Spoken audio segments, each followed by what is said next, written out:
The late afternoon sun cast long shadows across the bustling plaza in front of the Lincoln Cultural Arts Center, a gleaming glass and steel monument to New York City's elite. Its sleek facade reflected the hurried steps of pedestrians, the honks of yellow cabs, and the vibrant pulse of Manhattan in 2025. But amid the urban cacophony, a different rhythm emerged, a fluid, hypnotic dance that seemed to pause time itself.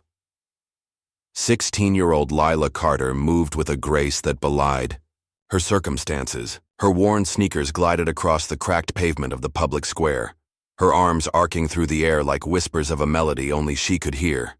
Her dark braid swung with each pirouette, catching the fading light. A small crowd of passers-by, office workers, tourists, a street vendor pausing mid-sale, gathered, drawn by the quiet power of her movements. Coins clinked into the frayed baseball cap at her feet, a humble offering for a performance that rivaled anything inside the center's hallowed halls. From the 10th floor office, Claire Donovan, director of the Lincoln Cultural Arts Center, peered through tinted glass, her lips curling into a sneer. "Look at this," she muttered, adjusting her designer glasses. "What does she think she's doing, turning our entrance into a street circus?" Her assistant, a nervous young man named Greg, glanced up from his tablet, following her gaze. To the girl below, "Should I call security, Ms. Donovan?" Claire's eyes narrowed. "Immediately. This is the Lincoln Center, not a charity stage. We have the gala tonight. Do you know how much those tickets cost? We can't have this contaminating the atmosphere." Her voice dripped with disdain, the word "this" encompassing not just Lila's dance but her very existence, a black teenager in tattered clothes daring to perform in the shadow of Claire's meticulously curated empire. For Claire, art was a privilege, not a right, reserved for those with the right pedigree, the right bank account, the right skin tone. Down below, Lila spun, oblivious to the scrutiny from above. Her movements were a blend of classical ballet and street freestyle, a fusion born from years of watching YouTube tutorials and practicing in alleyways. 3 years ago, she'd dreamed of auditioning for the Lincoln Center's prestigious dance academy, housed within the very building that now loomed over her. Back then, she'd had a home, a mother who believed in her, a future that seemed possible. But life had a way of rewriting dreams. At 13, Lila lost her mother to illness, and with her, the stability of their small Harlem apartment. Now, at 16, she danced to survive, each step a defiance of the world that had tried to break her. The crowd clapped as she finished with a slow, deliberate bow, her breath steady despite the ache in her legs. She knelt to gather the coins from her cap, $2.37, enough for a coffee to warm her hands tonight. But before she could pocket the change, 3 security guards emerged from the center's glass doors, their boots heavy on the pavement. "Hey you," the largest guard barked, a burly man with a buzz cut and a scowl. "Stop that right now. This is private property." Lila stood, brushing dirt from her knees, her chin lifted. "I'm on the public sidewalk," she said calmly, her voice steady, despite the knot in her stomach. She'd had this conversation before, too many times in too many places. "I'm not breaking any laws." The guard's eyes flicked to her cap, and with a deliberate smirk, he kicked it, scattering coins across the pavement. "You're disturbing our customers. Get out of here before we call the police."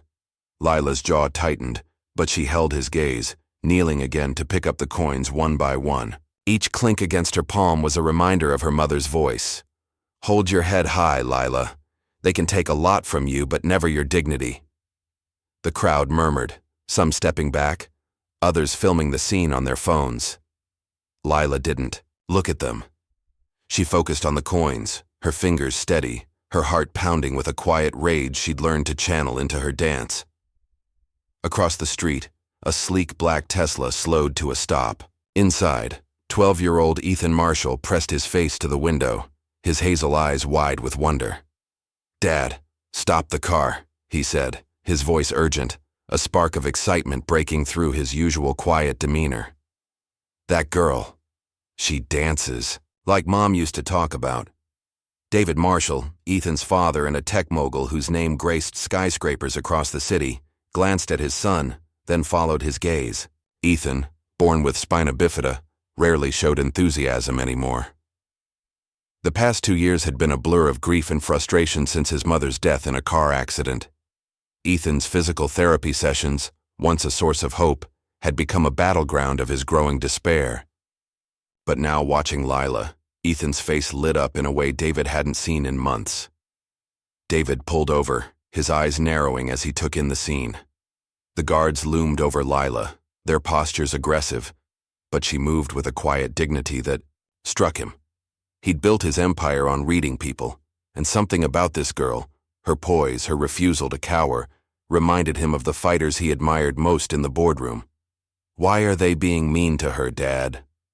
Ethan asked, his small hands gripping the edge of his wheelchair. Despite his physical limitations, Ethan had a keen emotional intelligence that often caught adults off guard. "She's not hurting anyone." David didn't answer immediately. He watched as Lila stood, her cap clutched tightly, and faced the guards. Her voice was low, but it carried across the plaza. "You'll regret this," she said, her tone not angry but certain, as if she were stating a fact. "One day, you'll wish you'd treated me with respect." The guards faltered, a flicker of unease crossing their faces. It wasn't just her words, but the way she said them, calm, deliberate, with a glint in her eyes that suggested she knew something they didn't. The largest guard scoffed, but his bravado seemed forced. "Get moving, kid." Lila's gaze shifted, landing briefly on Ethan through the car window. For a moment, their eyes locked and something passed between them, an unspoken recognition of shared wounds. Ethan, who'd spent his life fielding pitying stares for his disability. Lila, who'd endured suspicion and disdain for her race and poverty. In that fleeting connection, they saw in each other what they rarely found: understanding. Inside the center, Claire Donovan turned from the window, a satisfied smile spreading across her face. "Problem solved," she said to Greg, who nodded nervously. "Make sure security knows to keep an eye out for her. We can't have this happening again, especially not tonight."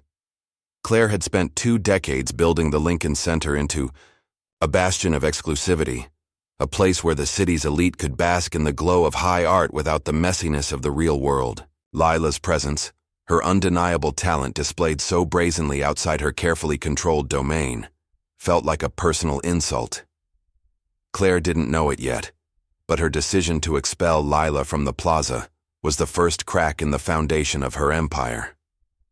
As Lila walked away, her backpack slung over one shoulder, she slipped her hand into her pocket, brushing against the sleek smartphone she'd managed to keep despite her circumstances. It was a gift from a friend she'd made in a community center computer lab, a friend who'd taught her more than just how to code. Her fingers hovered over the screen, tempted to send a message, but she shook her head. "Not yet," she whispered to herself, her lips curling into a faint, determined smile. 3 days later, David Marshall couldn't shake the image of the dancing girl. Ethan hadn't stopped talking about her, his usual monotone replaced by a quiet insistence. "She was like an angel, Dad," he'd said over breakfast, his fork paused mid-air. "Like the ones Mom said danced in her dreams." David, nursing a coffee, felt a pang in his chest. Ethan's mother, Emily, had been a dancer in her youth, though she'd given it up to raise their son. Her stories of dance had been Ethan's bedtime tales, a way to keep her memory alive after the accident that took her. David had spent the last 2 years trying to fill the void, for Ethan, for himself. But the weight of his son's depression and his own grief had left him grasping. "Mr. Marshall, this is a bad idea," said Harrison, his assistant, as they drove through downtown Manhattan scanning the crowded streets. "You don't even know this girl's name. She could be anywhere." David's jaw tightened. Ethan hasn't been this excited about anything in months. If there's a chance this girl can bring that spark back, I'm taking it. It took 2 hours, but they found her in a small park near Union Square, dancing to a beat only she could. Here. A crowd had gathered again, smaller this time, but no less captivated. Ethan's face lit up as David parked the car. "That's her," he shouted, fumbling with the door handle.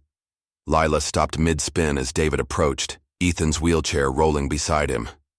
Her eyes narrowed, wary of the well-dressed man and the boy staring at her with unguarded admiration. "Can I help you?" she asked, her tone guarded but polite. "I'm David Marshall," he said, offering a hesitant smile. "This is my son, Ethan. He saw you dancing the other day and, well, he hasn't stopped talking about you." Lila's gaze softened as it landed on Ethan, whose grin was infectious. "You're the dancing girl," Ethan said, his voice bright. "You were amazing." Lila crouched to his level, her suspicion easing. "Thanks, kid. You like to dance?" Ethan's smile faltered. "I can't, not like you, but I like watching." David watched the exchange, struck by Lila's warmth. "We were wondering," he said, clearing his throat, "if you'd join us for dinner tonight. Ethan would love to see you dance again, maybe in our garden. No pressure, just an invitation."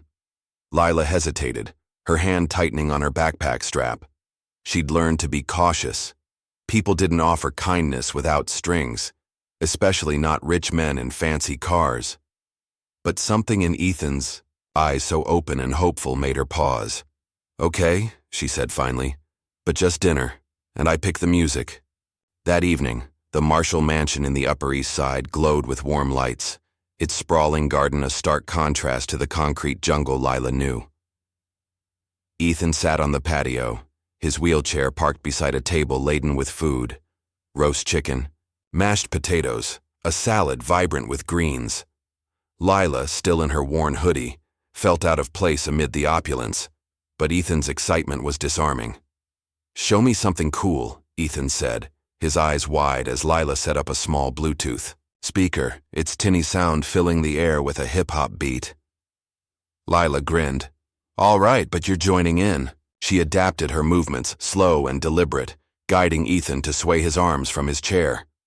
His laughter, bright and unguarded, echoed through the garden, and David, watching from the doorway, felt a lump in his throat. He hadn't heard Ethan laugh like that since Emily. Over dinner, Lila relaxed, drawn out by Ethan's questions. "Where'd you learn to dance like that?" he asked, his mouth half full of potatoes. Lila's smile faded slightly. "My mom," she said, her voice softening. "She was a dancer trained at the Lincoln Center's Academy years ago, got a scholarship and everything. But when they found out she was pregnant with me, they kicked her out. Said she didn't fit their image." David's fork paused. "Who made that call?" "Claire Donovan," Lila said, her eyes darkening. "She was an assistant back then, but she's the one who signed the letter. My mom never got over it. She died when I was 13, still thinking she wasn't good enough." The table fell silent, Ethan's eyes wide with empathy. "That's not fair," he said, his voice small but firm. "They were mean to you too, weren't they? Like those guards." Lila nodded, her fingers tracing the edge of her glass. "Yeah, but I'm used to it. Doesn't mean I accept it." David leaned forward, his businessman's instincts kicking in. "You're not just a dancer, are you? There's something calculated about you." Lila met his gaze, her expression unreadable. "I survive," she said simply, "and I pay attention." The Marshall Mansion's garden became a sanctuary over the next 2 weeks. Lila returned almost daily, her worn backpack slung over one shoulder, her guarded demeanor softening with each visit. Ethan's enthusiasm was infectious, his hazel eyes lighting up whenever she arrived with her Bluetooth speaker and a new playlist.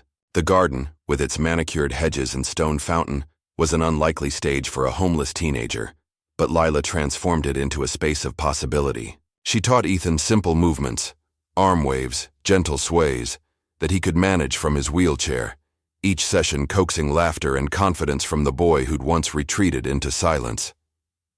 David watched from the patio, his laptop forgotten, marveling at the change in his son. Ethan's physical therapy sessions had yielded incremental progress over the years, but Lila's presence was different. She didn't treat Ethan like a patient or a project. She saw him, really saw him, and that alone seemed to unlock something in the boy. Dr. Patel, Ethan's therapist, had remarked on it during a recent visit. "His muscle tone is improving, Mr. Marshall. It's not just physical. There's an emotional component here, a spark we haven't seen before." Lila, too, found herself drawn to the Marshall's world, though she remained cautious. Trust was a luxury she couldn't afford, not after years on the streets dodging predators and prejudice. But Ethan's unguarded joy and David's quiet respect chipped away at her defenses. One evening, as the sun dipped below the skyline, Ethan wheeled himself closer to Lila, who was stretching on the grass. "Lila," he said, his voice tentative, "why do you dance? Like, really? Not just for money?" She paused, her hands stilling, on her shoelaces. The question caught her off guard, piercing through the armor she'd built. "It's freedom," she said finally, her eyes distant. "When I dance, I'm not just a black girl with no home, no family. I'm me, the real me. My mom used to say dance was how we talk to the world without words. It's how I keep her alive." Ethan nodded, his small hands fidgeting with the wheels of his chair. "Mom said something like that. She said dance was like telling a story with your whole body. I wish I could tell a story like you." Lila smiled, crouching to meet his gaze. "You already do, Ethan. Every time you move with me, you're telling the world you're stronger than they think." David, overhearing from the patio, felt a familiar ache. Emily, his late wife, had spoken of dance with the same reverence. Watching Lila and Ethan, he saw echoes of her, a reminder of what he'd lost, but also what he might still save for his son. Meanwhile, at the Lincoln Cultural Arts Center, Claire Donovan was fortifying her fortress.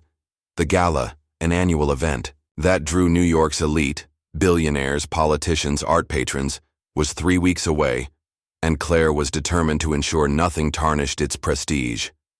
The memory of Lila's performance in the plaza gnawed at her, a blemish on her carefully curated image. She'd hired additional security, installed facial recognition cameras programmed to flag undesirables, and briefed her staff on maintaining the center's exclusivity.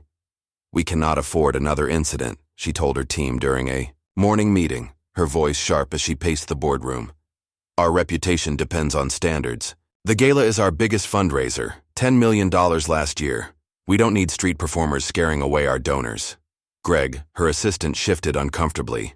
"Ms. Donovan, the girl was on public property. Legally, Legally?" Claire snapped, her eyes flashing. "This isn't about legalities, Greg. It's about perception. Do you think our donors want to wade through riffraff to sip champagne? We're selling an experience, not a free-for-all." Greg nodded, but his unease lingered. He'd seen the videos circulating online, clips of Lila's dance, the guards, aggression, her quiet defiance. The comments were divided. Some praised her talent, others echoed Claire's disdain, calling her a nuisance. But the tide of public opinion was shifting, and Greg wondered if Claire was underestimating the eyesight girl.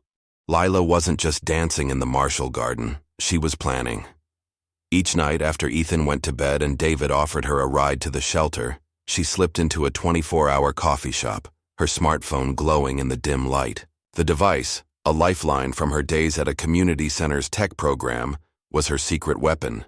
There, she'd met Aisha, a coder and activist who'd taught her the basics of hacking. Nothing illegal, just enough to navigate the digital underbelly of institutions like the Lincoln Center. Lila opened an encrypted app, her fingers flying across the screen. Aisha's latest message popped up. "Got more dirt on Donovan. Emails from 2018-2022, scholarship rejections. Patterns clear.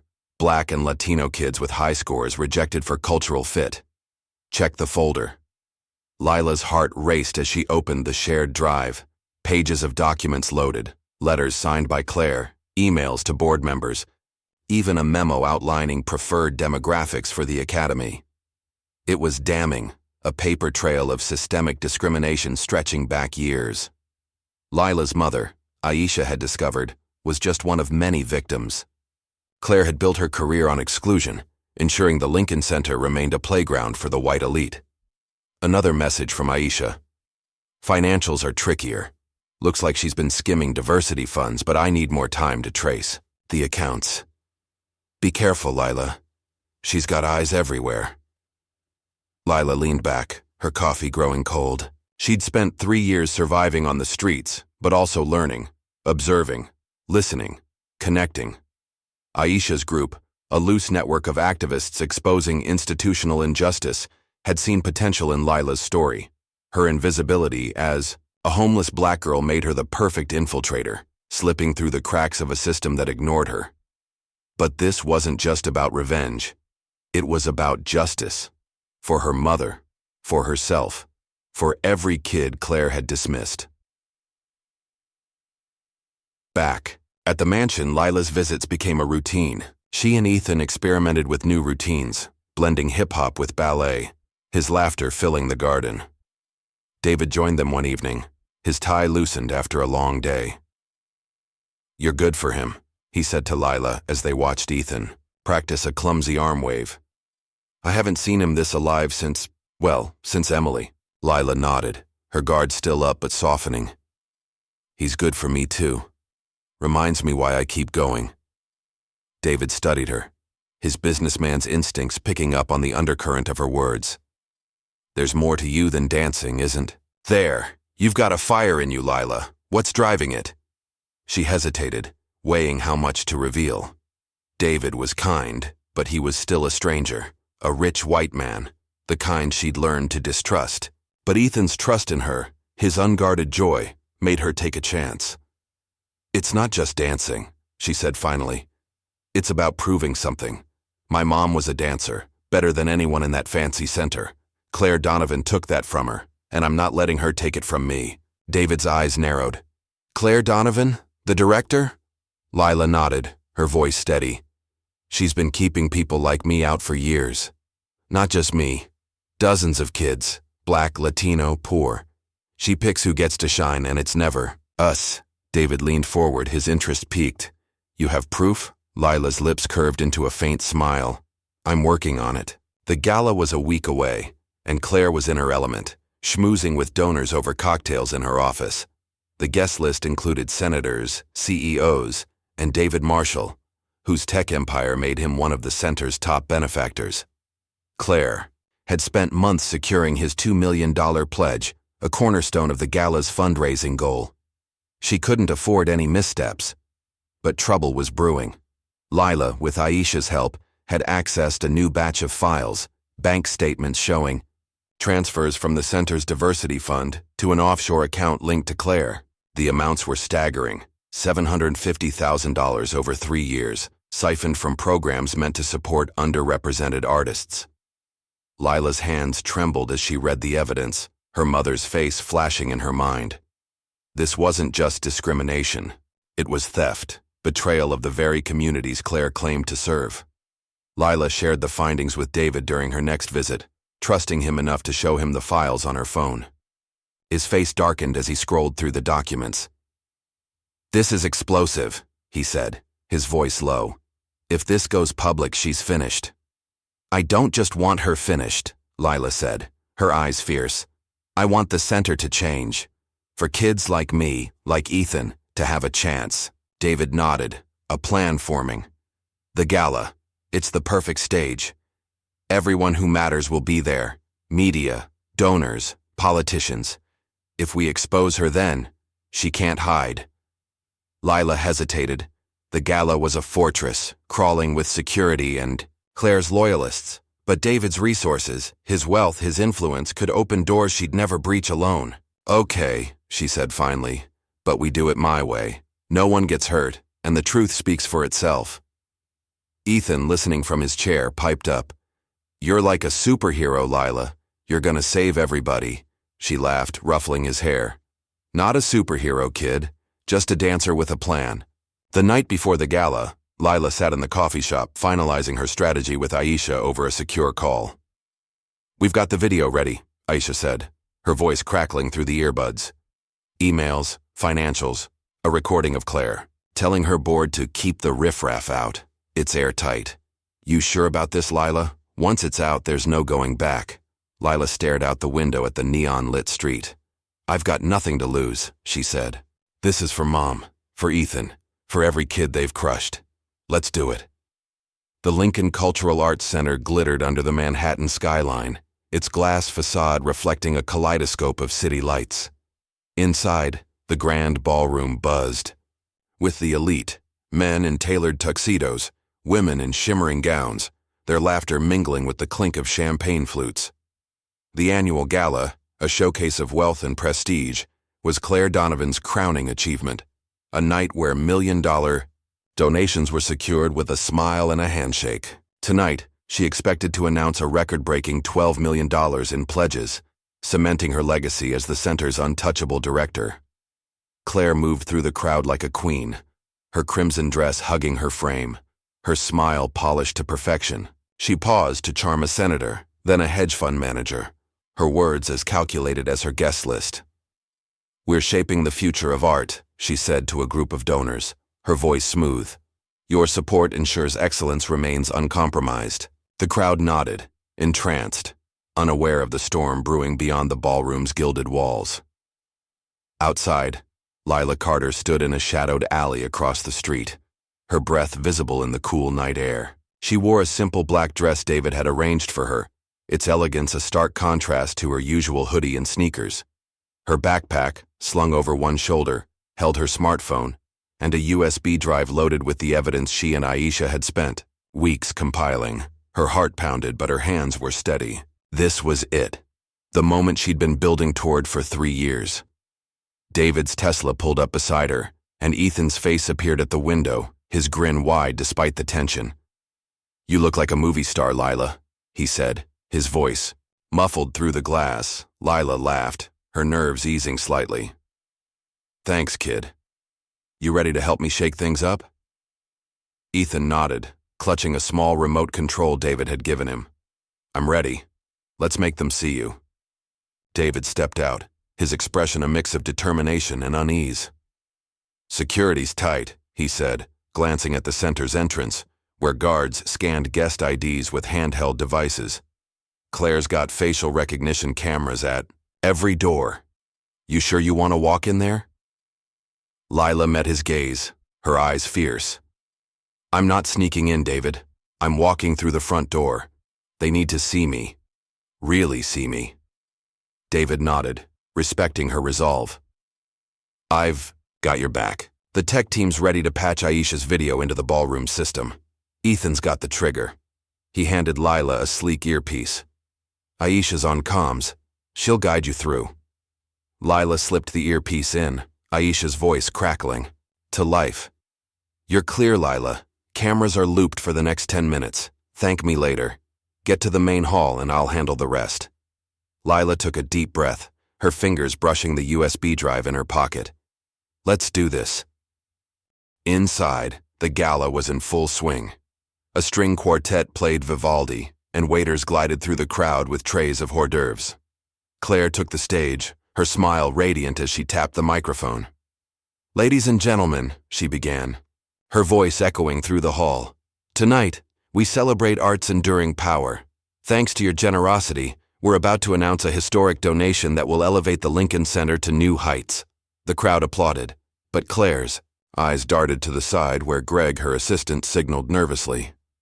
She ignored him, focusing on the spotlight. "Before we reveal the figure, I'd like to invite our top donor, Mr. David Marshall, to say a few words." David stepped onto the stage, his presence commanding. The audience clapped politely, expecting a routine speech about philanthropy. But David's expression was anything but routine. His jaw was set, his eyes sharp. He pushed Ethan's wheelchair ahead of him, the boy's face alight with purpose. "Thank you, Claire," David said, his voice steady but laced with an edge that made her smile falter. "Before I talk about donations, I'd like to share a story about true talent and the systems that try to crush it." The room fell silent, the air thick with curiosity. Claire's fingers tightened around her champagne flute, a chill creeping up her spine. Something was wrong. She stepped toward the microphone, but David held up a hand, his gaze locking her in place. "A few weeks ago," he continued, "my son and I witnessed an extraordinary young woman being humiliated by this center's security. A 16-year-old black girl dancing with a skill that outshone anything taught in your academy. Her only crime? Performing on a public sidewalk." A murmur rippled through the crowd. Claire's face drained of color. She opened her mouth to interrupt, but David pressed on, his voice rising. "Her name is Lila Carter, and her story gets more interesting. She's the daughter of Amara Carter, a brilliant dancer whose scholarship to this very academy was revoked 17 years ago by then-assistant Claire Donovan. Why? Because Amara was pregnant. The audience gasped, heads turning toward Claire, who stood frozen. "James, this is hardly the place," she began, but David cut her off with a bitter laugh. "Inappropriate? Let's talk about inappropriate."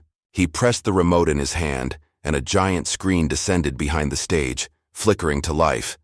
The first image was a letter from 2008, signed by Claire, revoking Amara Carter's scholarship with the justification: "Pregnant students do not align with our institution's standards of excellence." The crowd's murmurs grew louder, a mix of shock and indignation. Claire's voice trembled as she tried to regain control. "That was years ago. Policies have changed." "Have they?" David said, pressing the remote again. The screen shifted to a series of recent emails, all signed by Claire, rejecting Black and Latino applicants to the academy with vague excuses about cultural fit and institutional standards. A data chart followed, stark and undeniable. In the past 5 years, Claire had denied 52 scholarships to qualified minority students while approving white applicants with lower scores. The hall erupted in whispers, journalists in the crowd scribbling frantically. Claire's face was ashen, her hands shaking. "This is a misrepresentation," she stammered. "Those decisions were enough." Ethan's voice, small but fierce, cut through the noise. He wheeled himself forward, grabbing the microphone from the stand. "Lila taught me that dance doesn't care about color or how you move. She made me stronger, but you kicked her out because she's Black." The brutal simplicity of a child's words hit the audience like a tidal wave. Tears glistened in the eyes of some donors. Others glared at Claire, their trust shattered. Claire, desperate, tried to salvage her dignity. "These accusations are out of context. I've dedicated my life to art." "Art?" Lila's voice rang out, clear and commanding, as she stepped through the main doors. The crowd turned, gasping at the sight of her, poised, elegant, flanked by 10 young Black and Latino dancers, all former applicants rejected by Claire. Lila walked toward the stage, her steps deliberate, her eyes locked on Claire. "You've dedicated your life to keeping art away from people like us."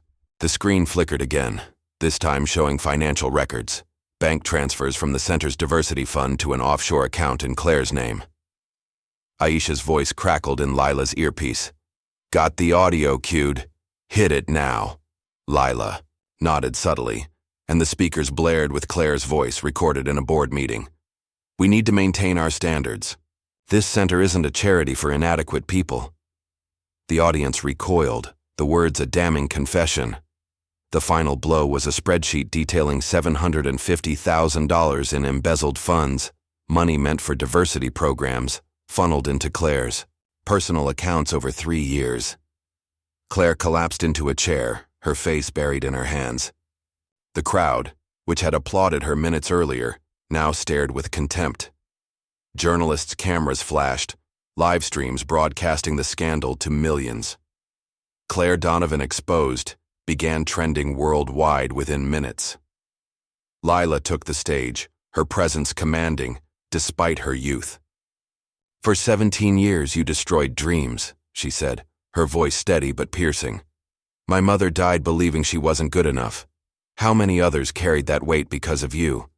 She turned to the audience, her gaze sweeping the room. "I could have fought hate with hate, but I chose truth. Starting tonight, this center will belong to everyone who dares to create." David stepped forward, his voice resolute. "I'm purchasing the Lincoln Cultural Arts Center and transforming it into the Amara Carter Institute for Inclusive Arts. Lila Carter, at 16, will be its youngest artistic director, ensuring talent, not privilege, defines who gets to us. Shine!" The crowd erupted in applause, a standing ovation that shook the hall. Claire, escorted out by the same guards who'd humiliated Lila weeks earlier, caught a final glimpse of the girl dancing on stage, a slow, graceful spin that seemed to rewrite the room's history. The audience's cheers drowned out her protests, as she was led away, her empire in ruins. The next morning, New York woke to a city transformed. News outlets ran headlines like Lincoln Center Scandal Shocks Elite and Teen Dancer Exposes Decades of Discrimination. Social media buzzed, with clips of Lila's speech, Ethan's heartfelt words, and the damning evidence against Claire. The Amara Carter Institute trended alongside Justice for Amara, with thousands sharing stories of exclusion from elite institutions. Lila, still reeling, sat in David's office at the newly renamed institute, a modest space overlooking the plaza, where she'd once danced for coins. Ethan was beside her, sketching dance moves in a notebook, his crutches propped against the chair. His progress, fueled by Lila's sessions, had stunned Dr. Patel, who'd called it a near-miraculous breakthrough in motor function and emotional resilience. David handed Lila a stack of papers, legal documents transferring ownership of the center. "It's official," he said. "The board approved the sale this morning. Claire's out, and you're in. What's your first move?" Lila traced her mother's name on the letterhead. Amara Carter Institute for Inclusive Arts. "Scholarships," she said. "Full rides for kids like me, Black, Latino, disabled, poor. No more cultural fit nonsense.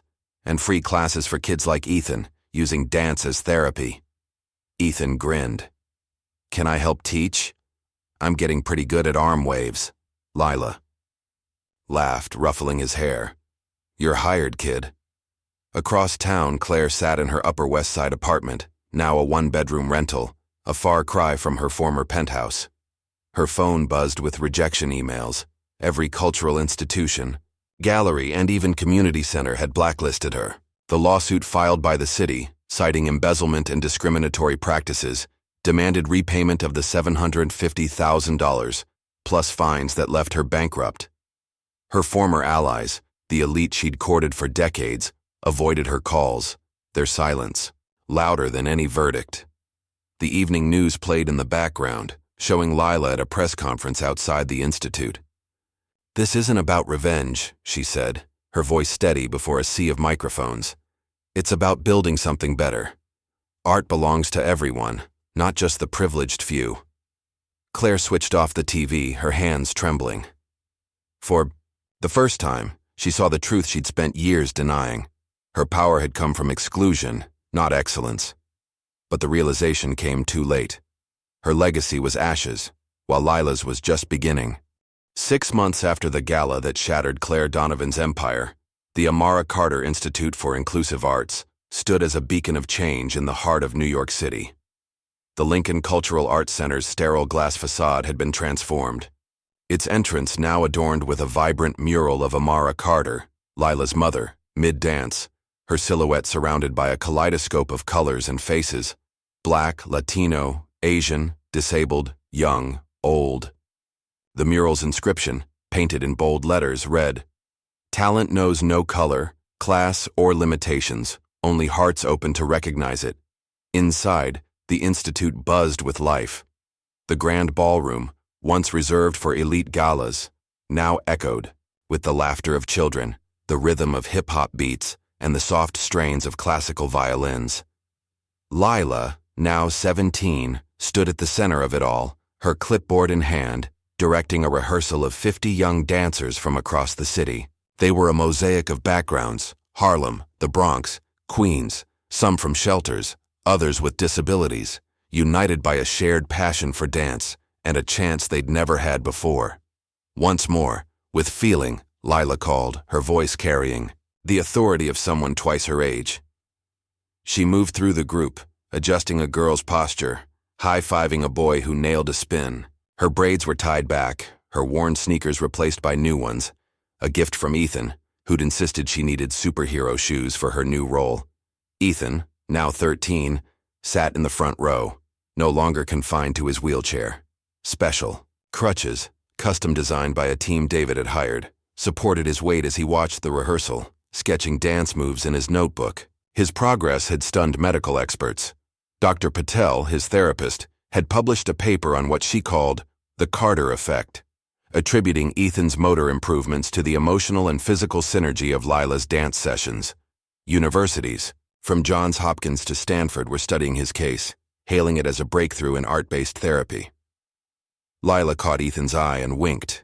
"You joining us today, kid? Or just drawing my masterpiece?" Ethan grinned, holding up a sketch of her mid-pirouette. "I'm planning your next big move, Director Carter." The title still felt surreal to Lila. At 16, she'd been dancing for coins. Now at 17, she was the youngest artistic director in the Institute's history, overseeing a full scholarship program that had already attracted talent from across the country. The program, funded by David's initial $10 million investment, and bolstered by new donors inspired by the Gala scandal, offered free training to 200 students, with a waiting list stretching into the thousands. Classes ranged from ballet to breakdance, with specialized programs for children with disabilities, inspired by Ethan's journey. David watched from the sidelines, his laptop open but ignored. His role as the Institute's financial backer had evolved into something deeper, a partnership with Lila, whose vision drove every decision.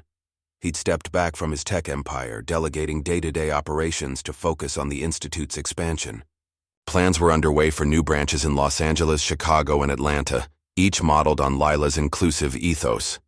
"Lila," David called during a break, gesturing to a stack of papers.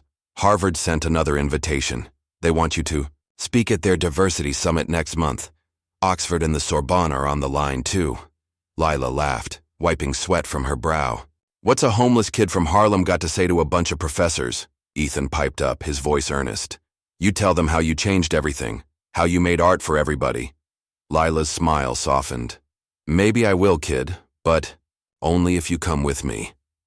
Across town, Claire Donovan sat in a cramped one-bedroom apartment, the walls bare except for a cracked mirror. The space smelled of stale coffee and regret, a far cry from the penthouse she'd once called home. Her phone buzzed with another rejection email, this time from a community theater in Brooklyn, unwilling to hire her even as a ticket taker. The scandal had rendered her radioactive in the cultural world. No gallery, no school, no nonprofit would touch her, their responses citing reputational concerns or simply ignoring her applications. The lawsuit had been brutal. The city, armed with Aisha's evidence, charged Claire with embezzlement and discriminatory practices, demanding repayment of the $750,000 she'd siphoned from diversity funds, plus $1.2 million in fines. Her savings were gone, her assets seized, her former mansion sold to cover legal fees. Her family, once proud of her status, had distanced themselves, their shame amplified by the media's relentless coverage. Claire Donovan exposed still surfaced on social media, a ghost that haunted her every attempt to rebuild. Claire flipped on the TV, wincing as Lila's face appeared on CNN. The segment, watched by 12 million viewers, was part of a documentary, "The Dancer Who Changed Everything," already an Oscar contender and sold to 47 countries. Lila stood outside the Institute, her voice steady as she addressed a sea of reporters. "I could have responded to hate with hate," she said, her eyes bright with conviction. "But I chose to build something better. Art isn't a privilege, it's a right, and we're proving that every day." The reporter, a veteran journalist, leaned forward. "What about Claire Donovan? Do you feel satisfaction in her downfall?" Lila's expression remained serene, a wisdom beyond her years. "She tried to erase me, my mother, and so many others, but in the end, she erased herself. I don't feel satisfaction. I feel sorry for her. She spent her life thinking privilege made her better, and now she's learning it doesn't." Claire switched off the TV, her hands trembling as she reached for a bottle of cheap wine. She poured it into a chipped mug, the irony of her fall bitter on her tongue. For a fleeting moment, she saw what could have been. Had she used her position to uplift rather than exclude, to bridge divides instead of building walls. But the moment passed, leaving only the weight of her choices. At the Institute, Lila's days were a whirlwind of rehearsals, meetings, and media requests. The documentary's success had made her a global figure, a symbol of resilience against systemic injustice. Invitations poured in, TED Talks, UN panels, even a guest spot on a late-night show, but Lila stayed grounded, her focus on the students. She walked the halls, checking in on classes, from a tap workshop led by a former Broadway dancer to a therapy session where children with autism moved to music, tailored to their sensory needs. One afternoon, she found Ethan in a quiet corner, practicing a new move with his crutches, a slow, deliberate step that mimicked her spins. "Look at you, stealing my thunder," she teased, crouching beside him. Ethan grinned, sweat beading on his forehead.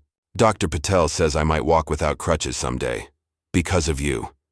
Lila shook her head. "Because of you, Ethan. You're the one doing the work." He looked at her, his eyes serious. "You taught me something, Lila. When people treat you bad, you can either become like them or become better. You chose better. You made everything better." Lila's throat tightened. She thought of her mother, Amara, whose dreams had been crushed by Claire's prejudice. She thought of the nights she'd spent on the streets, cold and alone, wondering if she'd ever be more than invisible. Ethan's words, so simple yet profound, were a reminder of why she'd fought, not just for herself, but for every kid who'd been told they weren't enough. That evening, David called a meeting in the Institute's new boardroom, a space redecorated with student artwork instead of the sterile portraits Claire had favored. Aisha, now a consultant for the Institute's tech initiatives, joined via video call, her face glowing with pride. "Lila, the LA branch is greenlit," David said, sliding a contract across the table. "Chicago and Atlanta are next. We've, got donors lining up, and Netflix wants to talk about a series based on your story." Lila raised an eyebrow. "A series? I'm not sure I'm ready for Hollywood." David smiled. "It's your call, Director Carter. This is your story." Aisha chimed in, her voice crackling through the laptop. "Tell them to make it quick. You're too busy changing the world." Lila laughed, but her mind was already racing. The Institute wasn't just a building, it was a movement. Students were being scouted by Juilliard, the Royal Academy of Music, and other once inaccessible institutions. The therapy program, Inspired, by Ethan, served 400 children free of charge, with a waiting list from across the country. Lila's lectures, now booked at universities worldwide, were sparking conversations about institutional racism and the power of art to heal. 3 years later, the Amara Carter Institute had expanded to 12 cities, transforming the lives of over 10,000 young people. Lila, now 20, graced the cover of Time magazine as one of the 100 most influential people in the world. Her TED Talk, Dancing Through Barriers, had 50 million views, its message resonating globally. The best revenge isn't destruction, it's creation. Build something so extraordinary that those who underestimated you see what they lost. Ethan, at 16, walked with a single cane, his confidence a testament to years of therapy and Lila's unwavering belief in him. He'd become a junior instructor, teaching dance to children with disabilities, his sketches now part of the Institute's curriculum. David, semi-retired from tech, traveled with Lila to open new branches, his pride in her rivaled only by his love for Ethan. Claire Donovan, meanwhile, worked part-time at a department store in Queens, her name a cautionary tale in cultural circles. She avoided the news, where stories of the Institute's success were inescapable. The mural of Amara Carter, replicated at every branch, was a daily reminder of her failure, not just to Lila, but to herself. The judge's words at her trial echoed in her mind. Embezzlement of public funds with racial motivation is not just a civil matter, but a criminal one. Her 10-year ban from cultural and educational work ensured her isolation was complete. One evening, Lila stood in her modest Brooklyn apartment, a cozy space David had helped her buy. She reviewed contracts for the Institute's next expansion, her desk cluttered with letters from students whose lives she'd changed. A framed photo of her mother sat beside her laptop, Amara's smile a quiet presence. Lila touched the frame, whispering, "We did it, Mom." Later, she joined David and Ethan at the Institute for a special performance, a showcase featuring students from all 12 branches. The auditorium was packed, the audience a mix of families, donors, and reporters. Lila took the stage, no longer the girl dancing for coins, but a leader whose vision had reshaped the world of art. 3 years ago, I was invisible, she said, her voice carrying over the crowd. But invisibility is a superpower. It let me see the truth, hear the stories, and build something unstoppable. This institute isn't mine. It's ours, for every kid who was told they don't belong. The performance began, a tapestry of dance, ballet, hip-hop, contemporary, wheelchair choreography, each move a defiance of the barriers that once defined the Lincoln Center. Ethan, in the front row, led the standing ovation, his cane raised, like a flag. As the curtains fell, Lila stepped outside, the mural of her mother glowing under the city lights. She thought of Claire, of the guards, of every moment she'd been underestimated. Her true revenge hadn't been destruction, but creation. A legacy that proved talent, dignity, and human value transcended color, class, or circumstance. The Amara Carter Institute stood as a testament to that truth, a stage where anyone could dance and everyone could shine.